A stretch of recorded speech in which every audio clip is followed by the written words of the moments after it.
Hello everybody, dapat masaya sa umaga. Yes, as I said, be joyful in the morning. Hello, this is Gina. Good morning, good morning, good morning. Hi. Okay, Lord, thank you, God. Thank you for waking me up. All right, actually, I already did a video outside, but I just have to do it now here inside to have a little silence, because outside earlier were a lot of the usual morning thing, like the dogs, the motorcycles, the whatever sound, and some people selling something. Well, that's normal. That's morning. That's morning. All right, so let's just do something here inside. Since I'm in pink, of course, I sit on my pink chair. No, it's not my chair. It's my daughter's chair. All right, so since she's still sleeping, I can still use this for a while. Okay. All right, see? There's sunlight here behind me, and that's a good backdrop there. Okay, sun is coming in. Sun means go, go, go, work, work, work. Sun means it's a blessing from God to have very good weather, and there's nothing more than what we need, the sun and our life. So that means no matter what, let's just get going. All right, so what do you do when you feel lazy sometimes, when you don't feel like doing what you're supposed to do and you're not on track anymore? Like, of course, you always have this plan, and to think that it's just a few more days, few more weeks before Christmas, although we all want 2020 to be done, right? We're all wishing, gosh, let's get done with this year, because this year had really brought a lot of challenges and a lot of difficult situations for all of us. So we'd like 2020 to be done, but at the same time, when we realize that it's only a few weeks and a few days, we're saying, no! Oh no! Like, it's really an oh no. But we have to keep going. And so what do you do when you feel like lazy, or you feel like just lying down, you know, like be a couch potato, enjoy your snacks, enjoy your food, and just so who cares thing? But, well, what are the things that could possibly remind you? If you're one of those who believe in a vision board, like most, really, and it really helps to have a vision board, like even if it's just as simple as a bond paper, and you paste there your dream car, your dream house, or the money sign, or the dollar sign, or maybe all your products that you want to sell. So you put it there, because at one glance, it reminds you of everything. While if you write down in a notebook, like dream car, dream house with 5 bedrooms and a swimming pool and all those stuff, or dream, whatever dream you have. So, or a bank account thing that would be like maybe 50 million, 60 million, 100 million that you aim for. Well, if you write it down, and if you're lazy to read it, then it will not remind you that much. But if you just have this vision board and you paste it on your headboard, or maybe beside your computer on the monitor, or maybe on the fridge, and every time, or the bathroom door, so every time you get to look at it, you get to glance at it, it reminds you of everything, and it triggers a certain like go, go, go push in yourself. So if you feel like it could help, then do it. Because these days there are a lot of distractions, right? And it's just right in your hand. When you hold your phone, there's so much possibilities that it could delay you, especially when you love to look and start your day by looking at Facebook. Wow, it's so entertaining, and it could really eat your time, even more than an hour. Can you imagine? But in 1 hour, there's a lot of things you can do.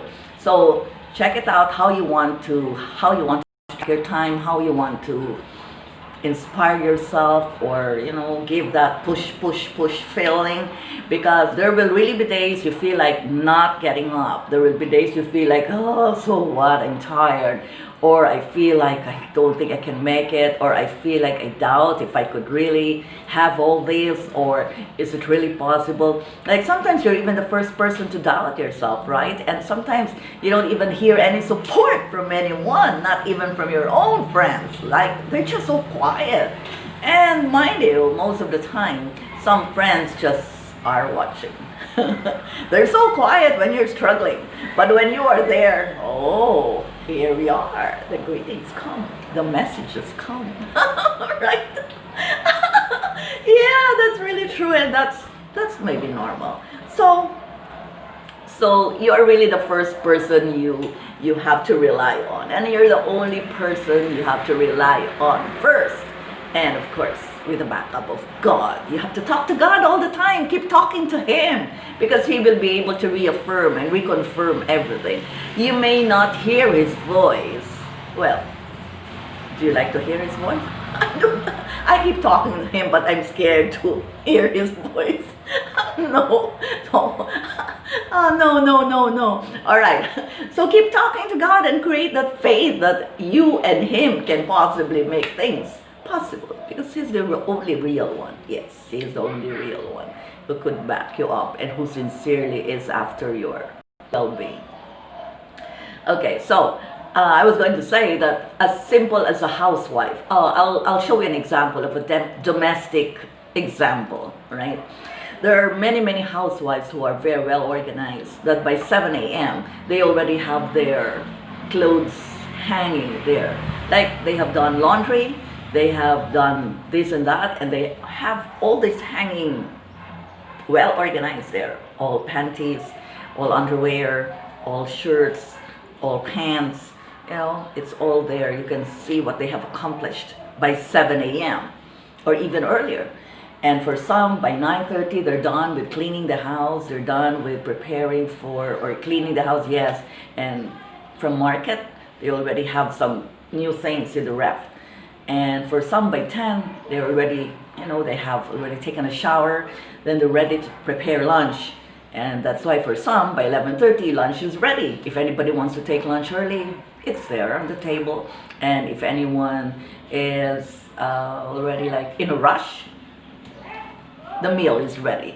So this is what I'm saying for like that. Now, how much more for those who are working at home and they do have to do some household chores at the same time, take care of the family, at the same time attend to their office work.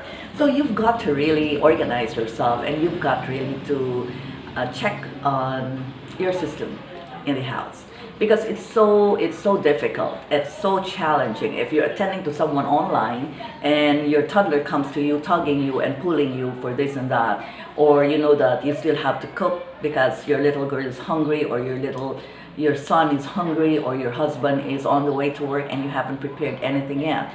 If it's going to be that messy, you better take note of this. Okay, get your notebook and just put it down. Like, what time are you supposed to wake up? What are the things you have to prepare before sleeping, so that when you wake up, like, if you really need to itemize it, to write number 1, number 2, number 3, then do so. There are women who don't need to do that, but if it will help you, why not? If it will help you get organized, then you have to do so. Because it's different when you're talking with someone and you can totally focus with a person. It's different when you're trying to pretend that you're concentrating on him, but you have your little girl tugging you, or your son pulling you here on the side. That's all different. So one thing at a time. And presence of mind is so important. So you make sure that you fix all this so that you can have a better deal with other people, and you can concentrate and you can do everything right and proper. Like, if you're going to wash clothes, you do it well. If you're going to cook, then it's going to be fantastic. And if you're going, whatever you do, just either you do it well or you don't do it at all. That's the rule. Yes, it's just like studying. If you're not serious with your studies, but if you're already there, blessed, I tell my teens, if you're blessed to have the opportunity to study, then make the most out of it. Don't settle for 80, for a grade of 80, for a grade of 82. Settle for 90, 95. So there are only two things you need to do. Either you do it or you don't do it. But think, if you don't do it, then what's the disadvantage? So why waste your time? Why waste your life? Why waste the gift of life? Same with you. Same with you watching this right now. Don't waste your morning. Don't waste it on negative things, all right? So if you feel lazy, think God gave you another chance to live. So make the most out of it. All right? So create your vision board if you want, and put all these reminders, visual reminders, so that at any time that you feel like, oh, later, or oh, tomorrow, or next week, or oh, I don't know, I'll think about it, or not now. Those common, familiar phrases that you tell yourself. Okay, so that's going to be a lot of insights for you to think about. All right, so have a great day. Dapat masaya sa umaga. Be joyful in the morning. All right, this is Gina saying, bring my love with you and it will carry you through. Bye-bye, everybody. Bye-bye.